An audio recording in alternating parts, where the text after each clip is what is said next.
Why do notebooks do this sometimes? So I got this notebook today. So it has this whole page right here that looks like this, and I figure, okay, so this will be the rest of the notebook, right? No. It instantly just goes to a regular notebook. Why do you do that? I'm not going to make a fucking chapter book in this. I mean, I could.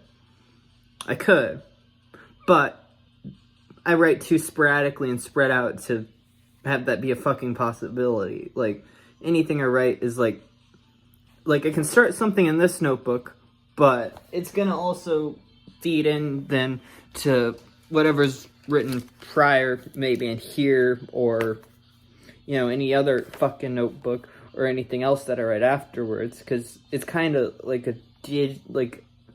I write it, and then it's like, okay, this bit has a bit here, then this bit has a bit here. I don't know, it's just sort of an interesting cut-up technique. I don't know. Just sort of... I don't get why they do that, but it's a good notebook. It was only $23, which is kind of a lot for a notebook. I know I could have gotten it for less at Walmart, but I didn't have a gift card to Walmart, so, you know, yeah. And the last time I was at Walmart, a guy said that I looked like whoever played Vecna in Stranger Things. Which is weird, because I'm used to people saying that I look like either John Lennon or BJ Novak. I like BJ Novak. He's cool.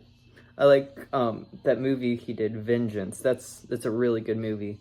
I find that movie... I really want to write... I'm going to write about that movie. I need to rewatch it, but that's such a fucking good movie. Like, so, if off the top of my head, the gist of the movie is BJ Novak plays a journalist who's trying to, like, start a podcast for his, you know, this thing, you know, like, you know, explore, like, you know, the American condition. You know, essentially he wants to do what my friend Shane Bugbee did on A Year at the Wheel back in the 2000s in Quite Well.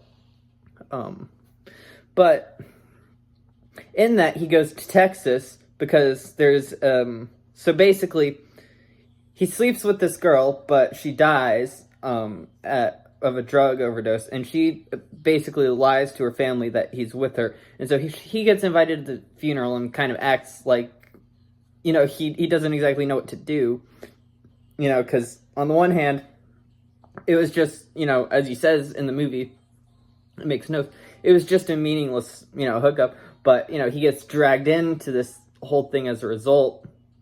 And it's like, you know, so it's like, he gets dragged into this whole fucking epoch, and, you know, it's like, you know, they're trying to figure out, you know, she was murdered, because, so basically what happened is she went to one of these parties, and so there's this area, apparently, at least in the film, I don't know if this is a real area in Texas, but where there's overlapping, county lines, so law enforcement is different, but there's one specific spot where there's no specific authority. I know they have it in my state here too, except here it's more to do with reservations and stuff, because there is a murder, like, there is a stretch of land where technically if you kill someone, there is technically some weird legalities to it, because, well, it's not technically the jurisdiction of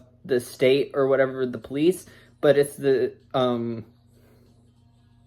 reservation, the tribal laws, you know, or something like that. I'm not sure exactly, but, you know, it does create a bit of a weird legal loophole, at least in this state. So that's how I understand that for that.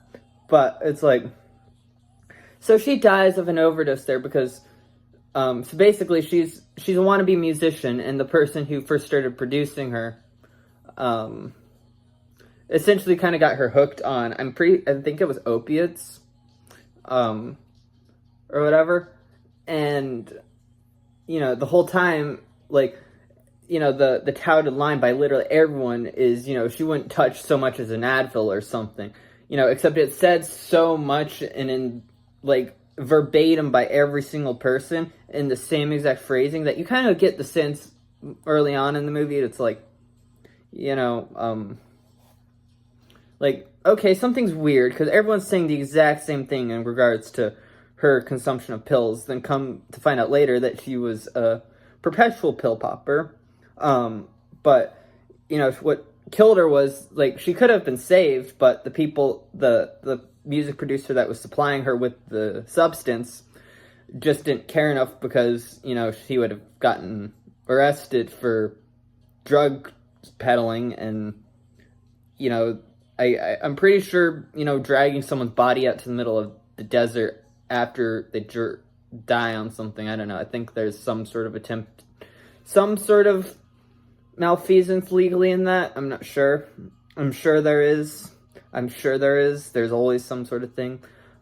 But it's a really good movie. Like, I like it. And I like how at the end, he finally, like, after all of what happens hits BJ Novak's character, it goes into he deletes the entire, sort of podcast or whatever that he had created around this family of this person that he had just merely hooked up with, and, didn't actually have any sort of feeling or connection to until post-mortem, in which he was like, wow, this is actually, like, a really cool group. But, when they find out, like, the majority of them want to kill him, and then finally he goes and, he figures out who the person who was supplying the pills to the sister was, and the reason why she died. And so, he goes and he kills him in a quick draw duel. He, and it's like, BJ Novak's made out to be this, like, city character that doesn't have any fucking idea what he's doing in, the middle of fucking Texas, and it's a really cool, like, it's a really cool movie. And that's what you know what? I don't even need to write much, because I can just transcribe this with some sort of AI tool. And then put it... Okay. Same thing that I did for the Nietzschean Never-Ending Story article. Okay, cool. Not that I couldn't probably rewrite this to a better degree, but I have a good basis with this right now, I think. Also, I finally got Bullets on CD, which is fucking great. Cause yeah, that's vinyl, not CD. I'm retarded. Excuse me. And then I have a shit ton of clippings. I have a lot that I've been doing. Just basically a lot of creation and destruction. Unending. Solvet coagula. I don't know. That was supposed to sound mystic and funny, but it sounds weird. I don't know. I'm not a sage. I'm a fan of Ghostmane's song Black Mage. There we go.